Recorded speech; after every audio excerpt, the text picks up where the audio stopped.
प्रिय शिक्षार्थियों, NIOS के स्टूडियो में आप सभी का मैं डॉक्टर तेजप प्रकाश स्वागत करता हूं। आज हम लोग माध्यमिक शिक्षा के अंतर्गत वेदाध्ययन 245 पुस्तक के भाग 2 के अंतर्गत पाठ 18, जिसके अंतर्गत व्याकरण के सूत्रों का अध्ययन विद्यमान है, आज उसका हम लोग अध्ययन करेंगे। 18वें अध्याय में, इससे पूर्व में जैसा कि हम जानते हैं, वैदिक शब्दों की सिद्धि इन अध्यायों में दिया गया है। 18वें अध्याय में भी उसी प्रकार से उसी क्रम में आगे बढ़ते हुए हम लोग सूत्र की ओर चलते हैं। प्रथम सूत्र है उपसंवादाशंकयोश्च। उपसंवादाशंकयोश्च, इसमें 2-3 पद हैं। इसमें उपसंवाद, आशंका च, आशंकयोः च। उपसंवाद एक शब्द आया है जिसका अर्थ है पणबंध करना। यह कार्य यदि आप करेंगे तो मैं यह कार्य करूँगा। वह संवाद के बदले दूसरा संवाद, एक कार्य के बदले दूसरा कार्य, जब इस प्रकार की बात रहती है या आशंका गम्यमान होता है, ऐसा कैसे होगा, यह आशंका बनी रहती है, जिज्ञासा बनी रहती है, तो उस उपसंवाद अर्थ में तथा आशंका अर्थ में यदि ये दोनों अर्थ गम्यमान हो तो भी धातु से इन दोनों में उपसंवाद एवं आशंका यदि गम्यमान हो तो भी वेद के अंतर्गत लेट प्रत्यय होता है, लेट लकार होता है। आशंका का उदाहरण दे रहे हैं, अहमेव पशूनाम ईशय। आशंका गम्यमान है, उसका उदाहरण दे रहे हैं अहमेव पशूनाम ईशय। साथ ही साथ उपसंवाद का उदाहरण दे रहे हैं, ने जिह्मायन्त्यो नरको पताम, नरक पताम इति। यहाँ पर यदि हम गलत कार्य करेंगे तो, दुष्टतापूर्ण कार्य करेंगे तो नरक के भागी बनेंगे, इस प्रकार की बात कही जा रही है, आशंका की जा रही है। इसलिए इस स्थिति में यहाँ पर इस सूत्र के द्वारा धातु से लेट लकार का प्रयोग किया गया है। लेट लकार में पताम, इस प्रकार यह रूप बनता है। हम लोग आगे चलते हैं इसी क्रम में। वेद के अंतर्गत वेद विषय में दूसरा सूत्र छंदसि सायजपि। छंदसि सायजपि अर्थात वेद के अंतर्गत, छंद के अंतर्गत सायच प्रत्यय होता है, अपि भी, सायच प्रत्यय भी होता है, साथ ही सानच भी होता है। सायच प्रत्यय तथा अपि शब्द से सानच प्रत्यय का व्यवहार किया गया है। तो वेद का विषय यदि होता है वैदिक प्रयोगों में, हल के पश्चात यदि स्ना के स्थान पर हव यदि परे होता है, इनकी अनुवृत्ति आती है, हव इत्यादि की। हलः स्नः सानच झौ एक सूत्र है, उस सूत्र के द्वारा हलह पद की, स्नह पद की और हव पद की अनुवृत्ति आती है, जिससे अर्थ होता है कि हल के पश्चात स्ना के स्थान पर हव यदि परे रहे तो सायच आदेश होता है तथा च से सानच भी होता है। उदाहरण के लिए ग्रीभाय।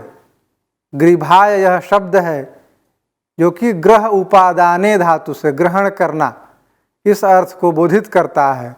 तो ग्रह धातु से लोट लकार में क्रयादिभ्य स्ना, इस सूत्र से स्ना आदेश होता है और उस स्ना के स्थान पर इस सूत्र के द्वारा छंदस्य सायजपि, इस सूत्र के द्वारा सायच आदेश होता है।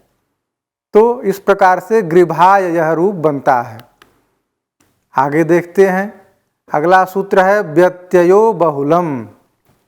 व्यत्ययो बहुलम, बहुलता से पूर्व में हम लोग चर्चा किए हैं कि बहुलता क्वचित प्रवृत्ति, क्वचिद प्रवृत्ति, क्वचित विभाषा, क्वचिदन्य देव, इन 4 रूपों में होती है। तो वेद के विषय में बहुलता से कहीं पर होता है, कहीं कार्य नहीं होता है। इस प्रकार से बहुल करके सभी विधियों का व्यत्यय होता है। सभी विधानों का व्यत्यय, जैसे स्ना, शप इत्यादि, श्लू इत्यादि जो वर्ण होते हैं, शब्द होते हैं, उनको उनका व्यत्यय कर देता है। उनकी विधियों का व्यत्यय किया जाता है और व्यत्यय करने के बाद एक के स्थान पर दूसरा शप के स्थान पर जैसे स्नम हो जाए, इस प्रकार के कार्य होते हैं। बहुल कहते हैं विकरणा नाम बहुलम व्यत्ययः, इसे व्यत्यय कहते हैं। अर्थात विकरणों का जो बहुलता होती है, एक विकरण के स्थान पर शप विकरण के स्थान पर स्नम हो जाना, इस पर यही बहुलता है। तो यहाँ पर व्यत्ययो बहुलम सूत्र के द्वारा इस प्रकार का विधियों का व्यत्यय होता है।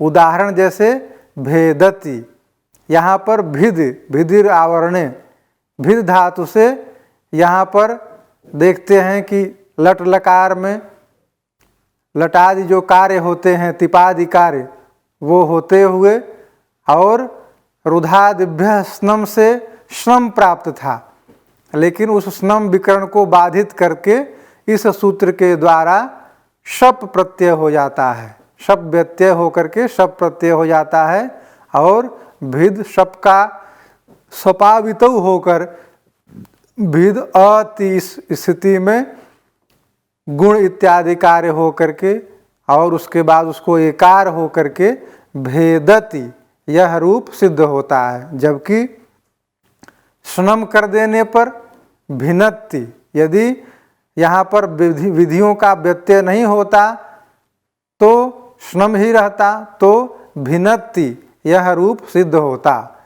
तो इस प्रकार व्यत्यय हो करके भेदति यह रूप बनता है। अगले सूत्र की ओर हम लोग चलते हैं। अगला सूत्र है छंदस्युभयथा। छंदस्य उभयथा, छंदस्य अर्थात वेदे, सप्तमी विभक्ति का एक वचन छंदस्य यह शब्द है। और वेद में उभयथा, वेद विषय में जब धात्वाधिकार में जो कहे गए प्रत्यय होते हैं वे उभय प्रकार से होते हैं। ये उभय कौन कौन से हैं? सार्वधातुक और आर्धधातुक। सार्वधातुक और आर्धधातुक दोनों संज्ञाएं वाले ये प्रत्यय होते हैं, दोनों संज्ञा वाले होते हैं। जैसे उदाहरण देखें, वर्धन्तु, या ये ऋजंत वृद्ध धातु है। इस ऋजंत वृद्ध धातु से लोट लकार में बहुवचन की विवक्षा में झी प्रत्यय हो जाता है और उसके बाद सार्वधातुक जो था उस सार्वधातुक संज्ञा के स्थान पर आर्धधातुक संज्ञा हो जाती है। और आर्धधातुक जो है शप से परे होने से अड़ेर नीति से अड़िजंत के इकार का लोप हो जाता है। अड़ेर नीति सूत्र के द्वारा ऋकार के इकार का लोप हो जाता है, जिससे वर्धन्तु यह प्रयोग बनता है। लोक व्यवहार में वर्धयन्तु इस प्रकार का प्रयोग हमें देखने को मिलता है। अगले सूत्र की ओर चलते हैं। अगला सूत्र है, एक बड़ा सूत्र है जिसमें शब्दों का समाहार किया गया है कि इन शब्दों का जो है छंद के अंतर्गत, वेद के अंतर्गत ये प्रत्यय होते हैं। तुमर्थे से, सेन से, असेन, कसे, कसेन, अध्यय, अध्ययन, कध्यय, कध्ययन, शध्यय, शध्ययन, तवैत, तवेंग, तवेनः। इस प्रकार से ये सेन प्रत्यय, असे असेन प्रत्यय, कसे कसेन प्रत्यय, अध्यय अध्ययन प्रत्यय, कध्यय कध्ययन प्रत्यय तथा इसी क्रम में सध्यय सध्ययन, तवई तवैंग इत्यादि प्रत्यय होते हैं। कब होते हैं? तुमर्थक में होते हैं। तुमर्थ में, जहाँ तुमुन करने के लिए, जैसे पठितुम पढ़ने के लिए पठितुम पद का प्रयोग होता है, तो वेद के अंतर्गत छंद के विषय में ये प्रत्यय तुमर्थक होते हैं। जहाँ पर तुमर्थक तुमुन प्रत्ययों का प्रयोग होता, तुमुन का होता, वहाँ पर इन प्रत्ययों का प्रयोग भी होता है। उदाहरण देखें, वक्षे, यहाँ पर वच परिभाषणे धातु से वक्षे यह बनता है, यह शब्द बनता है। और वच धातु से तुमर्थ में से प्रत्यय होता है। पहला जो से प्रत्यय है वह वच धातु से प्रत्यय होता है। और वच के चकार को चु कुह इस सूत्र से कुत आदि कार्य होकर के वक्षे यह शब्द सिद्ध होता है। तुमर्थ में यहाँ पर से प्रत्यय है, जबकि तुमुन प्रत्यय होता, लेकिन जैसे पठितुम। उसी प्रकार से बोलने के लिए वक्तुम लोक व्यवहार में प्रयोग होता है, तो यहाँ पर से प्रत्यय का व्यवहार हमें देखने को मिलता है। इसी प्रकार से अन्य सभी सेन प्रत्यय, सेन, असे, असेन इत्यादि प्रत्यय भी तुमर्थ में ही होते हैं। अगला सूत्र चलते हैं हम लोग अगली सूत्र की ओर। द्यशे विख्ये च, द्यशे विख्ये च, इस सूत्र के द्वारा यहाँ पर द्यशे और विख्ये ये दो रूपों की निपातनात् सिद्धि की जाती है। पूर्व में सिद्ध हैं, इनकी निपातनात् की इसी क्रम में शब्दों की सिद्धि की जाती है। तो तुमर्थ में ही ये भी, जैसे द्रष्टुम देखने के अर्थ में जो है द्रष्टुम याति देखने के लिए जाता है, तो यहाँ पर तुमुन का प्रयोग होता उसके अर्थ में। और द्यशे और विख्यातुम अर्थ में विख्ये का प्रयोग इस सूत्र के द्वारा सिद्ध होता है। उदाहरण देखें हम लोग, जैसे द्यसे, वेद के अंतर्गत द्यश धातु से तुमर्थ में के प्रत्यय हुआ है, और के प्रत्यय होकर अनुबंध लोप होते हुए के ककार की इत संज्ञा तथा एकार बचता है, और विभक्ति आदि कार्य होकर के द्यश ए होते हुए द्यशे यह रूप सिद्ध होता है। इसी प्रकार विख्ये वी पूर्वक ख्याई प्रकथने धातु से, ख्या धातु से के प्रत्यय होकर के उसके बाद अनुबंध लोप इत्यादि कार्य होकर के विख्ये यह प्रयोग सिद्ध होता है। इसी प्रकार अगले सूत्र की ओर हम लोग चलते हैं। अगला सूत्र है शकी णमुल कमुलोध, सकी णमुल कमुलोध। शक धातु पर में रहे, शक सप्तमी विभक्ति का रूप है। शक धातु यदि उपपद में रहता है तो ऐसी स्थिति में तुमर्थक की चूंकि अनुवृत्ति आ रही है, अतः तुमर्थ में धातुओं से परे अणमुल प्रत्यय और कमुल प्रत्यय होते हैं। शक धातु यदि उपपद में हो तो तुमर्थक में अणमुल और कमुल प्रत्यय होते हैं। उदाहरण देते हैं, विभाजम नाशकत। यहाँ पर विभाजम यह शब्द बना हुआ है, वि उपसर्ग पूर्वक शक धातु से नाशकत बना है, और वि उपसर्ग पूर्वक शक धातु से लुंग लकार के अंतर्गत प्रथमा एक वचन में अणमुल प्रत्यय होता है। इस सूत्र के द्वारा अणमुल प्रत्यय हुआ और विभक्ति आदि कार्य होकर के विभाजनम यह प्रयोग बनता है। जबकि तुमुन के अर्थ में लोक में विभक्तुम इस प्रकार का बांटने योग्य, बांटो, इस प्रकार से विभक्तुम का प्रयोग किया जाता है। आगे चलते हैं हम लोग। अगला सूत्र है ईश्वरे तोसुन कसुनौ। ईश्वरे तोसुन कसुनौ, अर्थात ईश्वर शब्द यदि उपपद में रहता है, ईश्वर शब्द यदि धातु के पूर्व में विद्यमान रहे तो वेद विषय के अंतर्गत छंद में तुमर्थक धातुओं से तोसुन और कसुन प्रत्यय होता है, लेकिन इसमें ईश्वर शब्द उपपद में होना चाहिए। तो उदाहरण देखिए, ईश्वरो विचरतोः। यहाँ पर विचरतोः यह प्रयोग बनाना है, सिद्ध करना है, और इसके पूर्व में ईश्वर शब्द उपपद है, पूर्व में है। अतः यहाँ पर वा उपसर्ग पूर्वक, वी उपसर्ग पूर्वक चर धातु से तोसुन प्रत्यय हुआ है, और तोसुन प्रत्यय के बाद इट इत्यादि का आगम होकर के विचरितोः यह प्रयोग बनता है, जबकि लोक में विचरितुम यह प्रयोग बनता है। यहाँ पर विचरितोः इससे तोसुन प्रत्यय होकर के विचर, चरी और तोह, तोसुन का तोह, तो इस प्रकार से विचरितोः यह प्रयोग सिद्ध होता है। अगले सूत्र की ओर हम लोग चलते हैं। अगला सूत्र है श्रीपि त्रिदोह कसुन।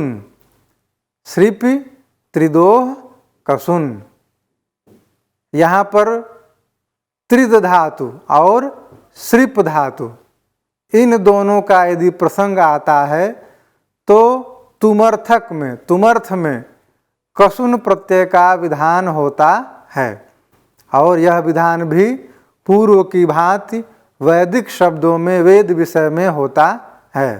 तुमर्थ में कसुन प्रत्यय, श्रीपि त्रिदोह कसुन।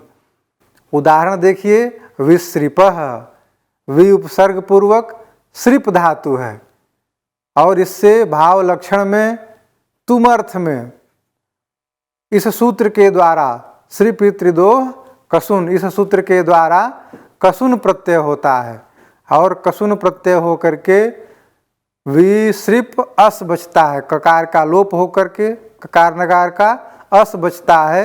इस स्थिति में कित होने के चलते कसुन का यहाँ पर गुण का निषेध हो जाता है, और गुण का निषेध होने के कारण यह जो है विश्रिपः कसुन प्रत्यांत हो गया।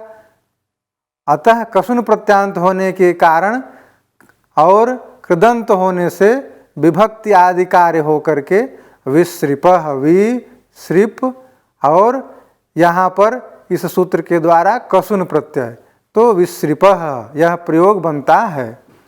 इसी प्रकार आत्रिदः, आंग उपसर्ग पूर्वक त्रिद धातु से कसुन प्रत्यय होकर के आत्रिदः यह प्रयोग बनता है। श्रीपि त्रिदोह कसुन, इस सूत्र के द्वारा कसुन प्रत्यय तुमर्थ में होता है। इसके पश्चात अगले सूत्र की ओर हम लोग बढ़ते हैं। अगला सूत्र है रात्रेश्चाजसौ। रात्रेश्चाजसौ, यहाँ पर रात्रि शब्द यदि हो तो स्त्रीत्व की विवक्षा में संज्ञा तथा छंद के विषय में वैदिक प्रसंग चला आ रहा है। वैदिक शब्दों के निर्माण में वैदिक यदि शब्द का प्रसंग हो तो वहाँ पर ङीप प्रत्यय होता है। ङीप प्रत्यय का विधान यह सूत्र करता है, लेकिन चाजसौ, रात्रे च अजसौ, अर्थात जस प्रत्यय का वहाँ पर प्रसंग नहीं होना चाहिए, अर्थात बहुवचन सु और जस, इस प्रकार बहुवचन का प्रसंग न हो तो वहाँ पर इस सूत्र के द्वारा ङीप प्रत्यय होता है। उदाहरण देखें, रात्रि, यहाँ पर रात्रि शब्द से, रात्रि जो कि लघु है, और रात्रि शब्द से यहाँ पर ङीप प्रत्यय सूत्र के द्वारा हुआ है। ङीप प्रत्यय होकर के रात्रि यह रूप होता है दीर्घ इत्यादि कार्य से, और जैसे वेद में प्रयोग है रात्रि व्यक्षदायति, वैदिक मंत्रों में हमें देखने को मिलता है। तो यहाँ पर इस ङीप के प्रयोग के कारण रात्रि यह दीर्घ ईकार हमें देखने को मिलता है, जबकि लोक में कृदिकाराक्तिनः इस सूत्र के द्वारा ङीष प्रत्यय होता है। और अंतर क्या है दोनों में तो इकार ही रहा, लेकिन लोक में ङीष होने पर वह आदि उदात्तश्च से अंतोदात्त हो जाता है, और वेद में ङीप होने पर रात्रि शब्द अनुदात्तौ सुपितौ इस सूत्र से अनुदात्त हो जाता है। तो यहाँ पर इस सूत्र के द्वारा ङीप प्रत्यय का विधान होता है। आगे बढ़ते हैं हम लोग। अगला सूत्र है नित्यम छंदसि। नित्यम छंदसि, पुनः छंद की अनुवृत्ति यहाँ पर हमें देखने को मिल रही है, अर्थात छंद के अंतर्गत छंद में नित्य ही ङीप प्रत्यय होता है। ङीप प्रत्यय का विधान करता है यह सूत्र वेद के अंतर्गत।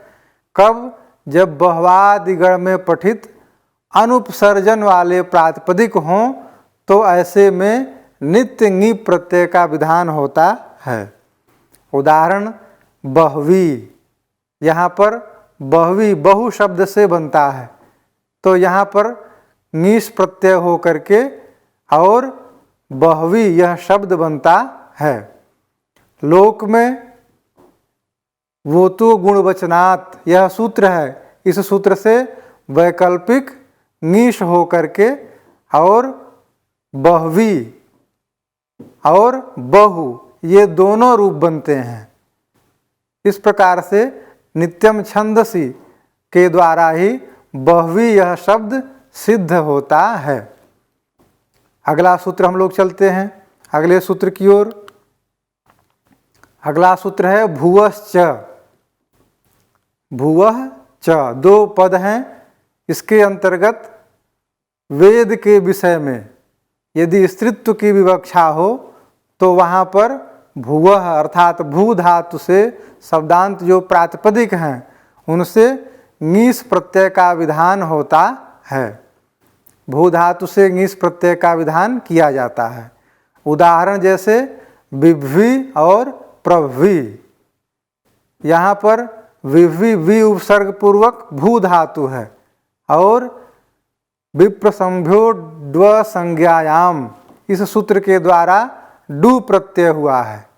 डू प्रत्यय होने के कारण यहाँ पर विभ्वी, यहाँ पर ङीष प्रत्यय हो करके और विभ्वी यह प्रयोग सिद्ध होता है। अगले सूत्र की ओर हम लोग आगे बढ़ते हैं।